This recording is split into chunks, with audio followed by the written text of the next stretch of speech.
then I pass it to my nigga. She a flipper. Gotta go on off the liquor.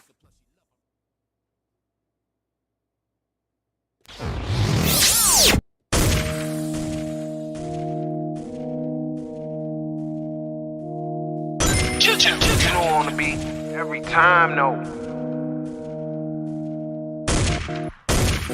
I would like to personally welcome you to MANHOUR After Dark. Say that thing. While I bring you the host, Mike, Buck, and Cone. You know who's coming to the stage. Sports talk than what you about to hear right here. I second that. Go.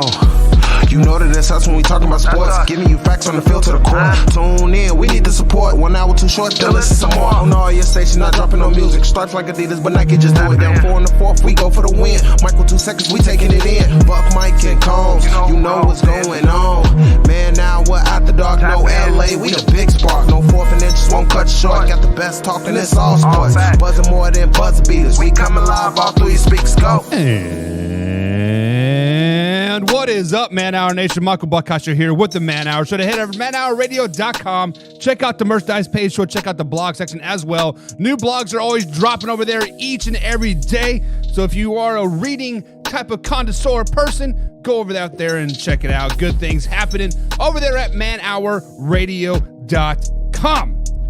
Ladies and gentlemen, boys and girls, we are officially 100 days from the NFL football season. Kansas City Chiefs versus Detroit Lions. We are officially 100 days away. Wrap your head around that. 100 days. Sure, it sounds like a lot. I give you that. But you know what you can do in 100 days? You can lose 20 pounds. You could kick a habit. You can watch MANHOUR at least 65 more times. Great show for you guys lined up today, guys. It is If and Then Wednesday here.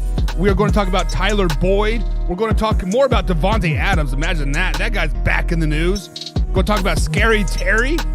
Jameis Winston still says he's a starter in the NFL. Okay. Super Bowl hangover. Will the Eagles have a Super Bowl hangover? Bill Belichick breaking some more rules. John Gruden back in the news again. What? John Gruden still able to coach? Really? But first things first. As always, we got to jump in to Buck's thoughts. And now, Mike's thoughts. Now, usually we start the show off with this, but today we're mixing it up because we got to dive into some more Le'Veon Bell. I'm going to try to make my name again, come back to the NFL talk again. Guys, as you guys know, Le'Veon Bell hasn't played in the NFL since 2020, so he's been out of the league for roughly 2 to 3 seasons. He's 31 years old. In NFL running back lifetime, he is way over the hill. He has 1 foot in the grave. Let's just be honest about it. But we talked about how he was regretful about how he left Pittsburgh Steelers, but then I dove deeper into the article. I actually sat down, listened to the whole podcast, read the article that was wrote about it, and this guy is making himself sound like a POS, an officially piece of shit. Le'Veon Bell comes out and says that he smoked pot before each and every NFL game. Pause right there, Le'Veon Bell. You are supposed to be a role model to these kids. You are supposed to be like people that you want to look up to. You want to make a comeback to the NFL. You're saying that you smoke pot in the NFL. That is a rules violation. That is a federal crime. Let's just be honest about it. It can be legalized in Indiana and Kentucky and New York, California, Colorado, wherever you want. But at the end of the day, it's still a federal crime. Thirdly, who wants to be classified as a stoner? Like it isn't a cool thing. Like, I smoked pot before every game and I did just fine. That's not cool, man. It is not cool. Then he dove deeper. He says when he was with the New York Football Jets, Adam Gase was the worst play caller I've ever experienced. Well, we all know that. You are just patching old wounds at that point for all of you New York Jets fans. Adam Gase was a terrible hire. Let's just be honest about it. There's no need to come out about it. But if you guys flash back to 2019 when he's with the Kansas City Chiefs, won a Super Bowl ring. That next year he come out and he criticized Andy Reid's play calling. So my man, you can't have it like both ways. Andy Reid is arguably one of the best head coaches in the NFL. Play calling, suspect at times, sure. You won a freaking Super Bowl. You sat there on the practice squad. You played one playoff game, had like 256 yards the whole season. But come on, man. Le'Veon Bell, it is time for you to shut your damn mouth. It is time for you to ride off into the sunset and think about what could have been. Go smoke your blunt or whatever you want to do, but you are a piece of shit at the end of the day. I used to be a fan of you. I thought you were one of the greatest running backs in the NFL when you were the Pittsburgh Steelers. After reading this podcast, or after listening to this podcast, reading the articles and diving into Twitter and all that crap, you are a piece of shit. I never want to see my kids even put their name, your name in their mouth. I will smack the silly out of their mouths if that happens. My kids start football this season. My dude wants to be a running back. Am I going to play highlight tapes of you for him to watch? Absolutely not. I would rather play freaking Zeke Elliott, Tony Pollard, Derrick Henry, CMC, Mike Lewis Jr. Who is that exactly? Jesus. Get out of here with that crap, my man. Come on, dude.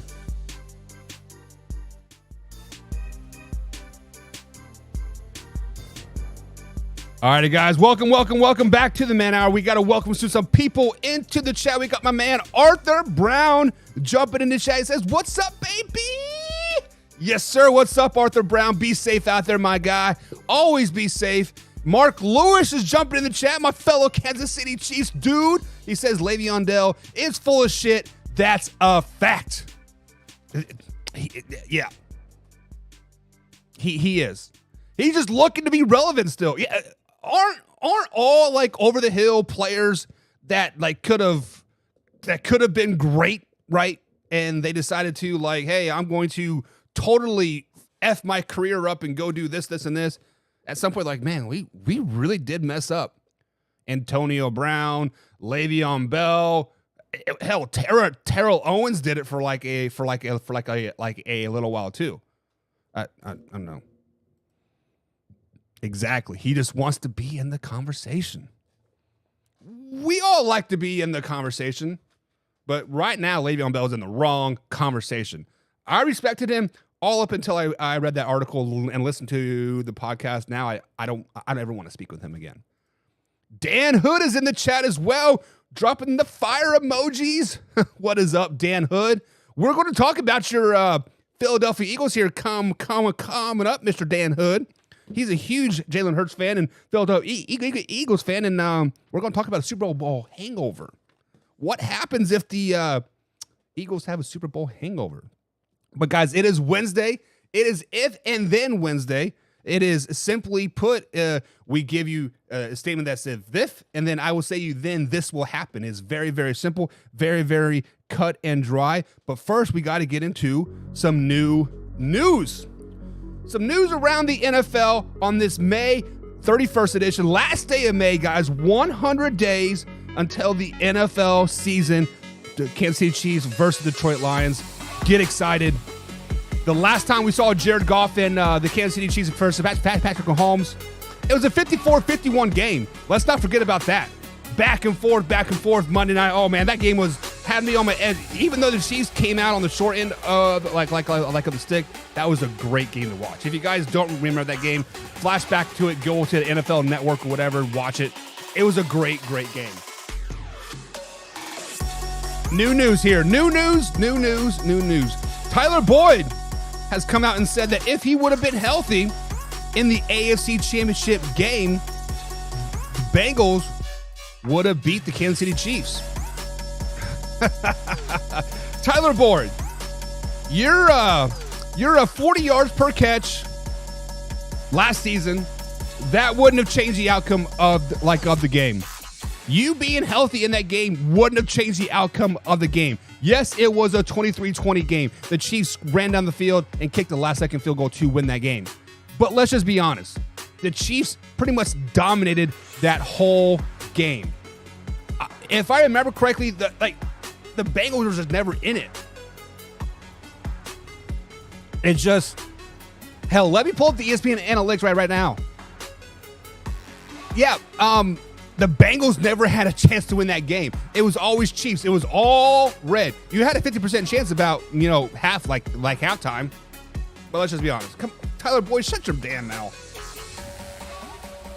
Jeez. Nobody was beating the Chiefs last year. They were people on mission. Deshaun Watson says he would love to be reunited with DeAndre Hopkins. Well, no shit. Who wouldn't? Who wouldn't want D-Hop on their team at this point? Let's just be honest about it. Come on, dude.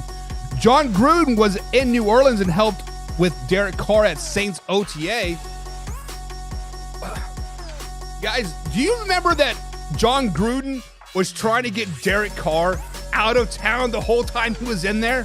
Why in the hell is he in New Orleans helping him out? What? That seems kind of asinine, but hey, whatever. It is what it is. The Jacksonville Jaguars said they will be easing Calvin Ridley into OTAs to, quote, work off the rust. That's fairly smart. The man's been out for a year. That is when a lot of injuries happen, is when a player that's been out for a while tries to go full speed and tears an Achilles or something, right? So that is smart. Jimmy Garoppolo signed a waiver to play for the Raiders this season. As you guys have missed it, he had a foot surgery the day after he signed with the Las Vegas Raiders. And after reading deeper into that contract, if Jimmy G cannot play at all this season, he gets no money. $0 bills, y'all. Raiders might be doing something right finally. Shit. Baker Mayfield and Kyle Trask are splitting first-team reps at OTA. Is this a big deal? Give Kyle Trask a little bit of leverage, right? Just keep Baker Mayfield hungry. A hungry Baker Mayfield is a dangerous Baker Mayfield. Look out, world. Arthur Brown, your boy Baker Mayfield is going to start this season. Amari Cooper should be ready for OTAs this week, said head coach for the Cleveland Browns. If you guys missed it, he had abdominal surgery this off season to repair a sports hernia. Guys, this is huge for the Cleveland Browns. Amari Cooper has to be good, has to be ready to go 100%. Jumping back in the chat here, Mark Lewis says he cannot wait till the NFL season. Me neither, man. Chiefs, Lions, I got tickets. My other half doesn't know yet, but I got tickets. We're going to be section 101. Bada bing, bada boom. We're going to be there, baby. Tyler Boyd and Le'Veon Bell are both full of shit, he says. Nailed it. Tyler Boyd is also going to be wanting a huge contract coming up here. Does he deserve it? Maybe. Maybe if you want to pay somebody like Christian Kirk and really overreach. But hey, it is what it is. Mark Lewis said they should do that with Calvin Ridley. Yeah, exactly right. Ease him back in there. Don't rush. It is just OTAs. And even though 100 days does sound like a long ways away, it's not a long days away, but it is a grind. It is we definitely need to ease him back in here. Oh my God, Baker Mayfield? Yep, Baker Mayfield will be the starting quarterback for the Tampa Bay Buccaneers. Just keep the man hungry. Let Kyle Trask think he has a chance. Baker Mayfield is saying, hold my bandana. Let me go do this Hulu commercial real quick. Let me jack off to the crowd, and bada bing, bada boom, I'm throwing dimes, baby. Arthur Brown asks a question here. It says, what about the December 24th game, Cowboys and Fins? Are you going? I would love to go to the Dallas Cowboys versus Miami Dolphins game. A goal of mine is to go to all 32 NFL stadiums. I have the stadium poster board here. We've only gone to 4 or 5 since I've been married, right? We've been to Arrowhead, Lucas Oil. We went to Lambeau. Shoot, have we only been to 3? No. We've been more than that, haven't we? But yeah, I obviously it is Christmas Eve. I have 2 young boys. My mom and dad usually come into town as well. So if I can convince them, like, hey, instead of Christmas, let's go to Miami. Instead of buying Christmas presents, let's buy football tickets. I know my other half would be down. I know my wife would be down. Mom would probably be down. Dad would probably be like, it's Christmas. We'll see what happens. If anything, dump the kids off at the grandparents' house. Me and the other half, bada bing, bada boom. We down in Miami. We partying, baby. What? Yeah, but I'm doing everything in my power to go to this game. So yes, Arthur Brown. As of right now, we are going. Do I have tickets yet? No. We'll probably wait till Thanksgiving to when Miami is officially out of it and ticket sales dropped to like $80 a ticket. That would be ideal, right? Because we all know the Dallas Cowboys are going to the Super Bowl this season. If you know, then you know. He says, I'll be there for sure. Well, when you are there and if we go, we will have to link up. We'll have to have a beer. We'll have to have a good time. I will wear a Cowboys jersey because I'm a passive Cowboys fan. I grew up as a Cowboys fan because I always looked up to like my uncle. But obviously I was Chiefs fan at heart, like when it comes down to it. You wish, he says. I don't wish. I just speak the facts over here at Man Hour. Speaking of facts, it is time for If and Then Wednesday here. Conjunction Wednesday is officially upon us here. Basically, guys, we have comments that are out there, and I say, if this happens, then this will happen. So take it back to the 5th grade science fair. Write your hypotenuse out there. If this happens, then this will happen. And then we got to do some experience, and then we get a conclusion, right? We don't worry about the conclusion. We don't worry about the science. We just want the physiological statement of if and then, and that's exactly what we are going to talk about. With that being said, Devante Adams continues to speak out on the podcast that he was on, saying, ranting and raving and doing all this other crap. But then the topic of the Green Bay Packers came up about his contract situation, about Aaron Rodgers' situation, yada, yada, yada. And Devante Adams said, and I quote, I was offered less than Christian Kirk. That was the ultimate smack in the face. I knew at that point I had to get out of town. First of all, $18 million is a lot of money. I don't care if you are a football player, a baseball player, or a plumber down the street. $18 million is a lot of money. Granted, it wasn't the $50+ million that Aaron Rodgers was going to make, yada, yada, yada. But we all know that quarterbacks make a hell of a lot more money than everybody else on the team. So I'm going to ask this question. What if the NFL was more like the NBA as far as salary cap goes? When I say that, we are talking about max contracts. So this is one thing that I think the NBA does well is they have a max contract, right? The $235 million, that is the most a player can make, the super max or whatever, right? What if the NFL had this? What if a receiver can only make $18 million? What if a quarterback can only make $20 million? Of course, if you stay with your team, you can get like a $3 or $4 million extra bonus, right? So if the NFL was more like the NBA during the salary cap, then what? Then I think we would see a lot more super teams. Let's just be honest. If Patrick Mahomes could only make $20 million a season and we have a $300 million salary cap, right? Players would start to, it's just $3 extra million. Let's go build a powerhouse at the Kansas City Chiefs, right? Let's go to Indy and make a powerhouse team. Let's go to New England and make a powerhouse team. So if the NFL was more like the NBA as far as salary cap terms, there would be a lot more super teams. There would be a lot more dynasties. There would be a lot more not equality in the NFL. From top to bottom, what makes the NFL so great is literally any given Sunday, any team can win. Right now, if the Houston Texans and the Kansas City Chiefs go on the field, everybody will be picking the Chiefs to win the game, right?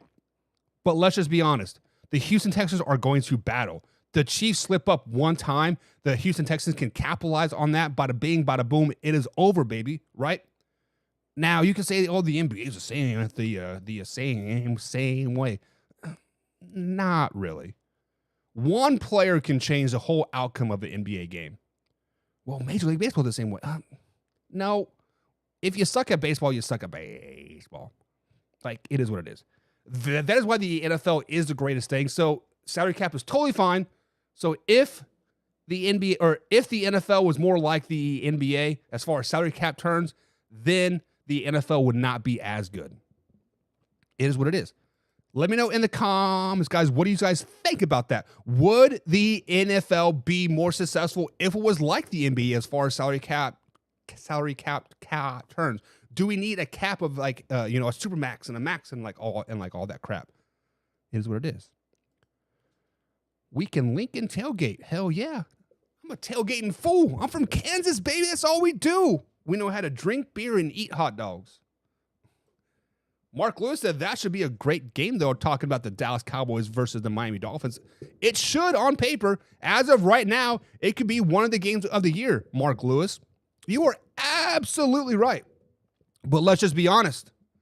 Once November hits and the Miami Dolphins are sitting at 3 wins and the Dallas Cowboys are sitting at an undefeated record, is it going to be that great a game?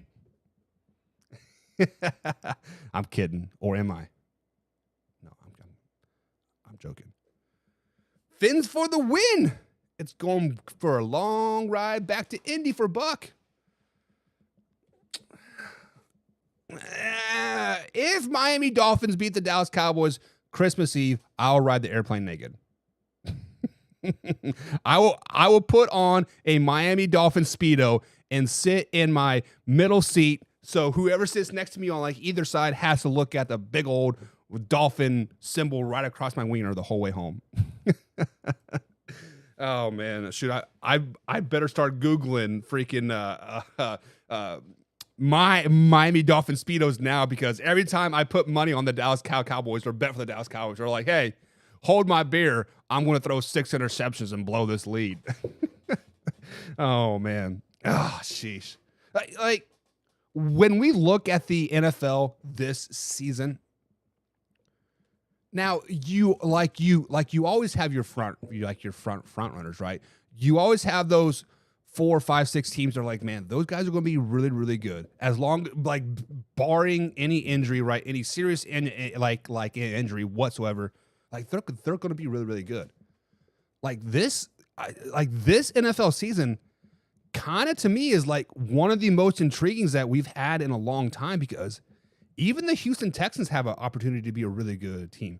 Yes, they were like the worst team in the NFL last season, minus the Chicago Bears, but you know, they lose that one game. They are the worst worst team. But there is so much parity in the NFL right now. I'm just really, really excited. 100 days cannot come fast enough for me and the Buck household 100%.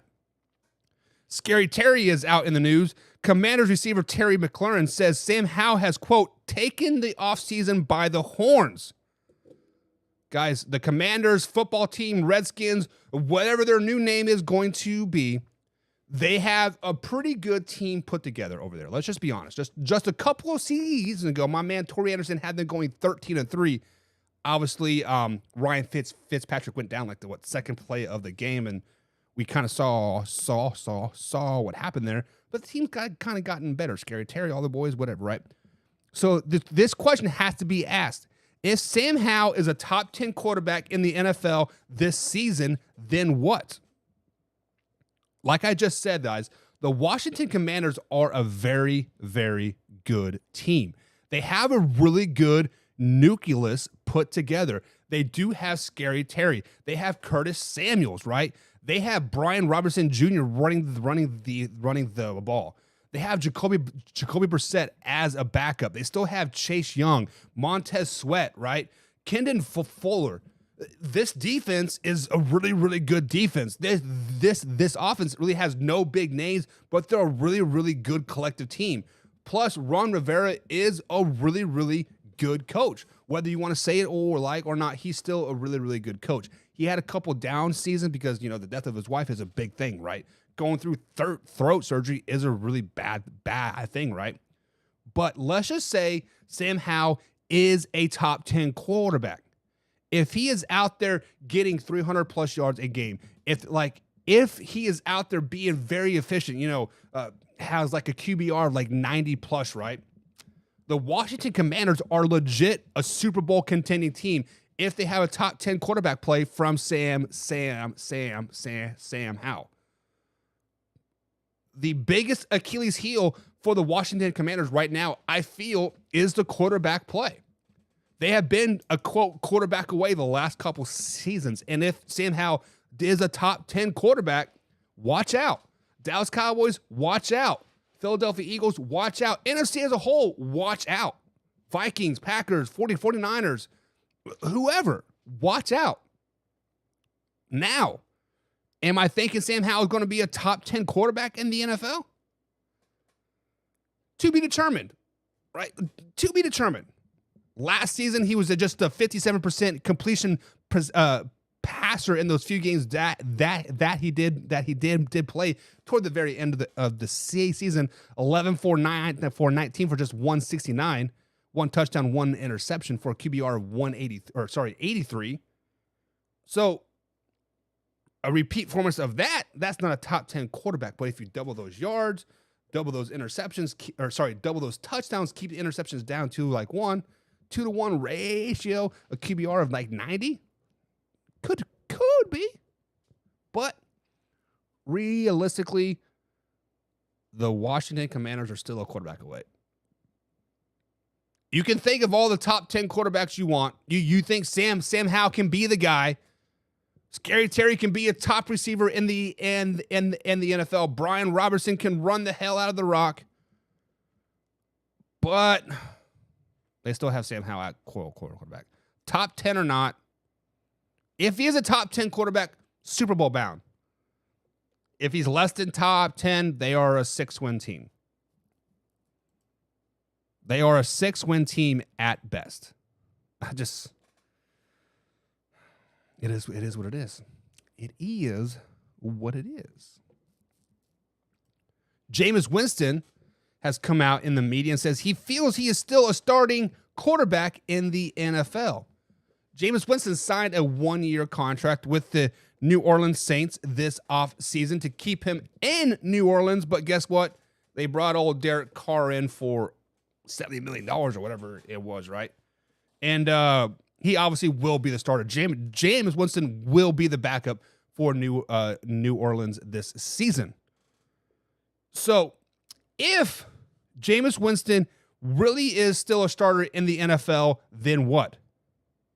Guys, if Jameis Winston was still a starter in the NFL, he would have been on an NFL team, not the New Orleans Saints.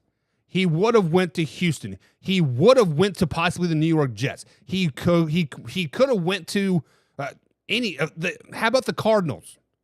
Kyler Murray won't be ready till week 9. Colt McCoy won't be ready till like week 5, right? He would have went to the 49ers to compete for that starting job, to bring, quote, the veteran guy in. He would have went back to the Tampa Bay Buccaneers, Carolina Panthers. The truth of the matter is, Jameis Winston, he has never really been a very good quarterback. Yes, he threw for 5,000 yards. Yes, he threw for the 30 touchdowns. Also threw for 30 interceptions, right? Had a LASIK eye surgery, all this other crap, yada, yada, yada. But he is not a starter in the NFL. It is what it is. There are some people out there that are just not meant to be leaders, not to be head coaches. Eric Bieniemy, a really, really good offensive coordinator. There's a reason why he hasn't been a head coach. Josh McDaniels, a really, really good offensive coordinator, terrible head coach. Bill O'Brien, really good offensive coordinator, terrible head coach. Colt McCoy, a really, really good backup, can come in there for 3 games, horrible starter. Ryan Fitzpatrick, a good 3-game stretch, Fitzmagic for 400 plus yards or 3 or 4 games, four games in a row. He's a starter. He shits the bed, right? There are just some people out there that are just meant to be backups, and I think Jameis Winston is one of those guys. So if Jameis Winston is a starter in the NFL, he would not be on the Saints. He would not be on the Saints. He would be the Texans, Cardinals, Jets, 49ers, somewhere besides New Orleans. Not saying he's a terrible quarterback. Don't get that twisted. He just isn't a starter. Just not a starter. And that's exactly what Mark Lewis has come in the chat and says Winston is a good backup. Every NFL team, Mark, needs a good backup. Let me repeat that. Every NFL team needs a good backup. Spanning the NFL season to 17 games has opened up Pandora's box to injury, right? Has opened up, the opportunity for a backup to play 3 or 4 games, have really 3 or 4 good games while the starter is on injured, right? It is what it is. That extra game literally changed the whole dynamic of the NFL season. Because before, if you were to miss 3 or 4 games, you would literally be missing a quarter of the season, right? Your team can go from first place to last place in those 3 or 4 games. Now, I'm not saying it's totally different now, but those 3 or 4 games are not as meaningful as they once was. Now, if James, let's say Derek Carr does get hurt. He's out 3 weeks. Jameis Winston can come in and win 2 of those 3 games. That's what you're there for. You are there.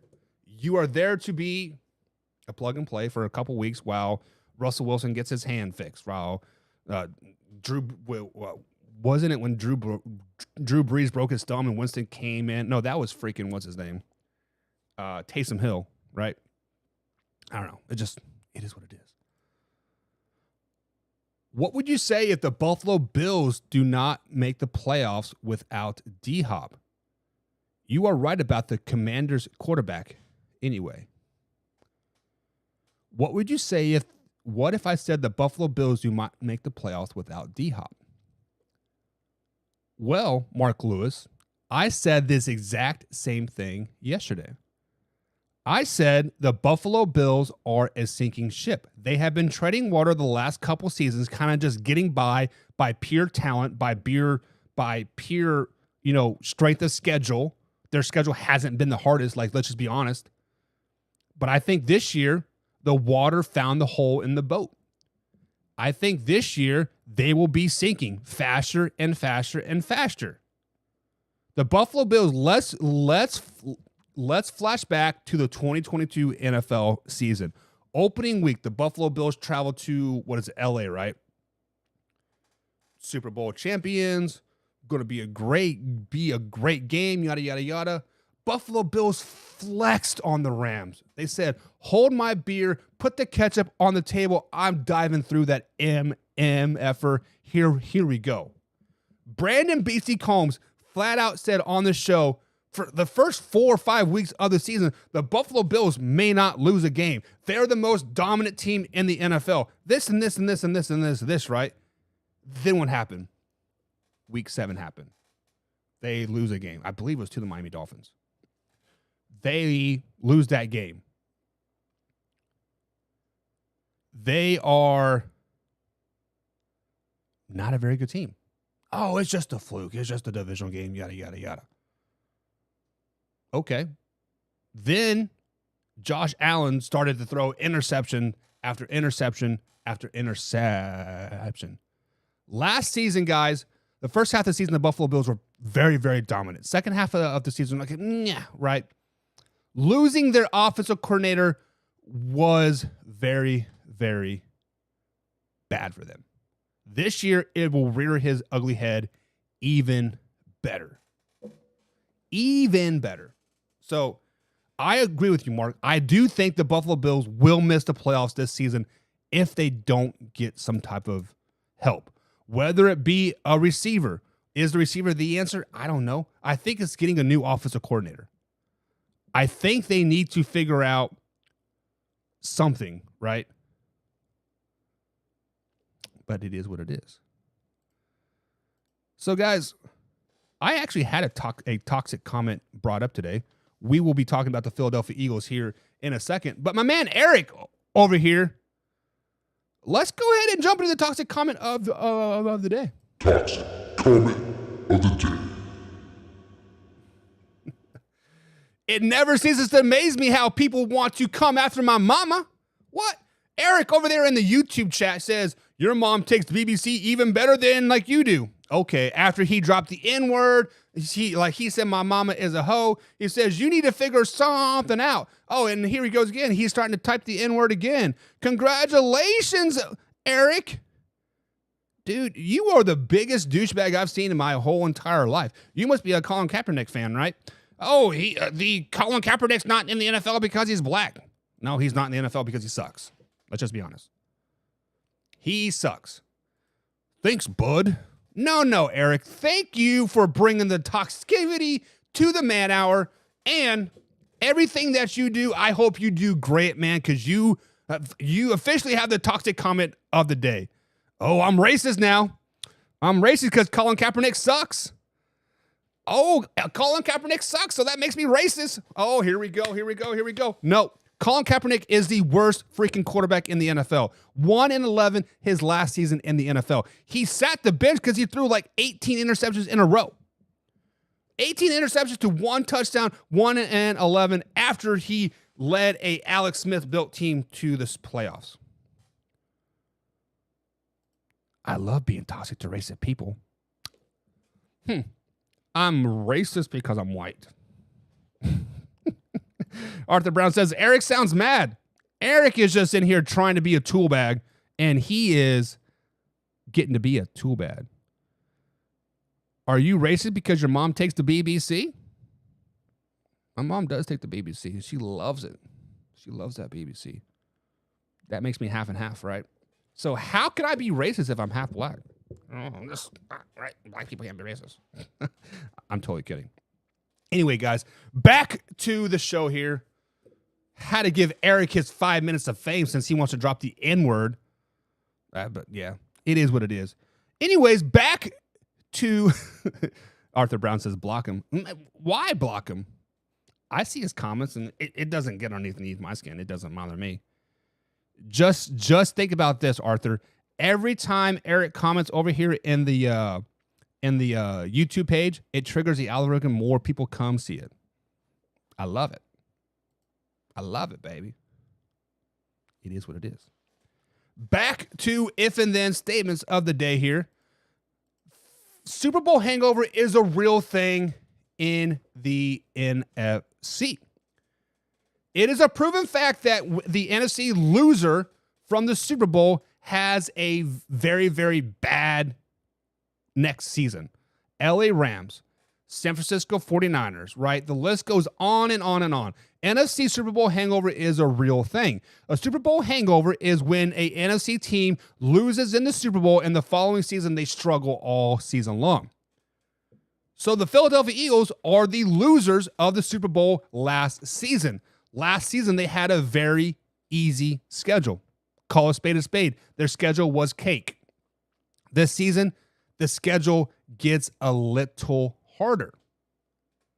This year, their schedule goes from a 28th ranked schedule to like a top 10 ranked schedule. I don't know exactly where they're ranked. I have to go get my paper over there, but they do have a tougher schedule. So if the Philadelphia Eagles have a Super Bowl hangover, then what? Guys, if the Philadelphia Eagles have a Super Bowl hangover, all of the haters will be proved right. All of the naysayers will be proved right. The Philadelphia Eagles had a great run last season. Jalen Hurts played out of his mind. MVP level. Probably should have won the MVP. Let's just be honest. He was truly the most valuable player on the Philadelphia Eagles. We saw how bad the Eagles were without Jalen Hurts on the field. Those 3 games that he missed, not very good. When he was on, they were heads and shoulders. They were a Super Bowl team.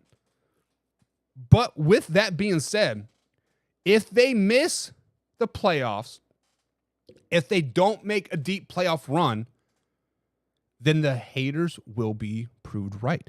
The naysayers will be proved right. Buck Nasty will be proved right. I said all season long last year that I didn't think the Philadelphia Eagles were that good. I was proved wrong last year. I will take that shovel to the head on that one. I thought they were going to be a first round playoff exit. I truly thought that. But they are not a very good team. They have really good pieces. Jalen Hurts is really good. A.J. Brown is really, really good. But they signed DeAndre Swift. Nah, okay. Defense is pretty good. Offensive line, pretty good. Lane Johnson, Jason Kelsey, right? The rest of the boys. But guess what? A year older, a year slower, a year with more injuries. If the Philadelphia Eagles do not make the playoffs this season and the Super Bowl hangover is real, then all the haters will come out. All those Jalen Hurts people will be like, oh, he's overrated. He's this, he's this, he's this. You overpaid for him. You paid him too early. I concur with that. I do think that the Philadelphia Eagles paid Jalen Hurts too early. I saw something in the chat here. Eric actually comes out with a good comment and says Jalen Hurts is overrated. Guys, let's flash back, not last year, but the year before that. All the experts out there, all the NFL network guys, ESPN, CBS, hell, even the Philadelphia media, the Heavy on the Phillies podcast, come out and said Jalen Hurts might be a bust. He has to have a great season for him to even be considered a fifth-year option and all this other stuff. Then last season, he had that MVP level of a season. So from 2022, they're saying, "Oh man, this guy's might be a bust. He might be crap." And the next year, he balls out, had a really good season. Let's not get that twisted. He had a really good season to backing up that Brinks truck for him. Overrated might be an overreach, but he has definitely been overpaid for the performances that he has done as a career. Not last season, but as an overall career, he has definitely been overpaid and might be. This year, we'll see if he's overrated or not.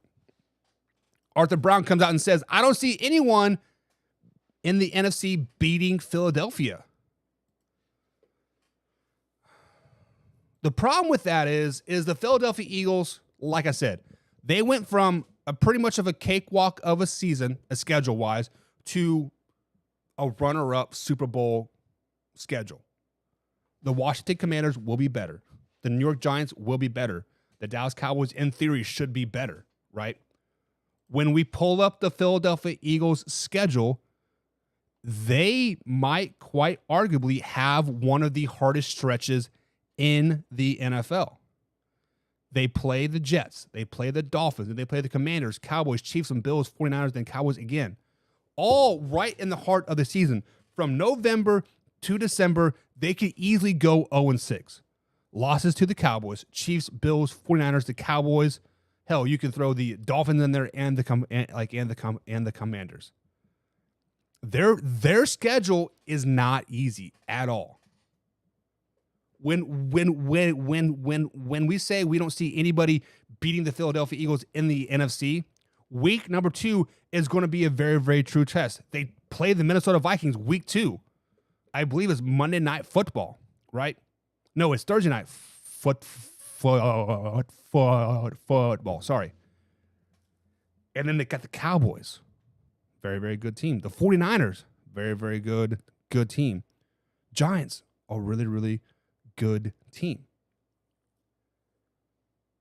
There will be teams that can beat the Philadelphia Eagles in the NFC. The Cowboys, the Vikings, the 49ers, if Trey Lance starts, not Brock Purdy. What other? I'm going to throw the Packers up there. I think the Packers are going to be a very, very sneaky good team. Right? There's 4 teams that can beat them. Watch out. Barkley still hasn't re-signed with the New York Jets or Giants, correct? But he will. He will eventually. But it is time to get into the true toxic comment of the day. Let's go. Toxic comment of the day. Every day, guys, we get hundreds and hundreds, if not thousands, of comments over on our Facebook, facebook.com/manhour. We post things, and bada bing, bada boom, you always get that toxic comment out there. This particular toxic comment was about Lamar Jackson. It says, despite signing $260 million contract, Lamar Jackson still lives in his relatively modest home that he bought for less than $1 million. So when we think of like a toxic comment, normally is like straight up in your face, I know this is a toxic comment, right? Like, I know flat out this is what the man is trying to say. But this guy says, smart guy for all that money. When will he be needed when his career is over in 5 years? That was a subtle but very jab in the face, my man. That was a very like, hey, I am super proud of you for being in a modest home, less than $1 million, when you're making $260 million over your four years, right? But hey, you're going to need it in 5 years when you're not in the NFL. Guys, this comment went above and beyond.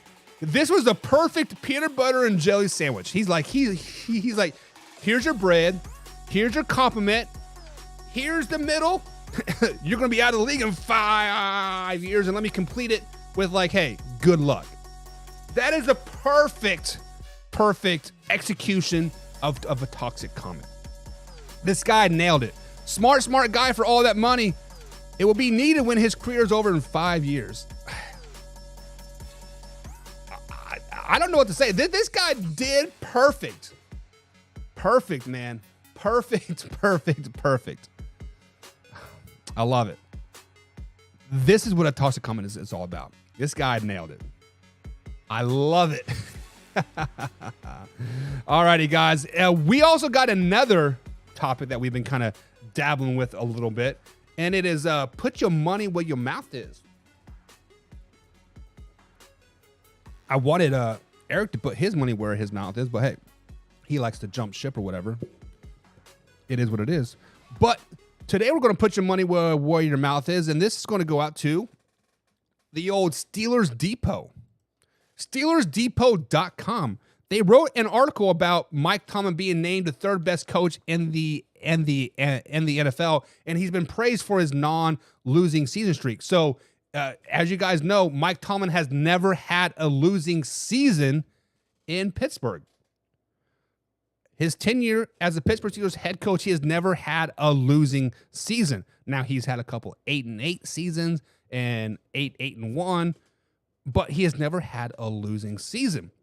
But when you roll down this article, Alex Carosa, sorry, I butchered your name, but throughout this article, let's go ahead and like get those ads in there, right? He basically says, we are super glad that Mike Tomlin has never had a losing season, but he hasn't made the playoffs since 2016. I believe that's what it said, right? Oh, Mike Tomlin are searching for their first playoff win since 2016, a drought that's gone on for way too long. So let me ask you this question, SteelersDepot.com, Alex. Are you guys like not happy, like not ever having a losing season? Like, there are only 2 teams in the last 10 years that have not had losing NFL seasons. That is the Kansas City Chiefs and the Pittsburgh Steelers. Every other 30 other teams in the NFL have had a losing season in the last 10 years. Winning a playoff game is very, very hard. Winning a Super Bowl is even harder. Yes, I understand 2016 is a long time ago. Well, that's like 9-10 years ago, right? You haven't won a playoff game. Like, I get it.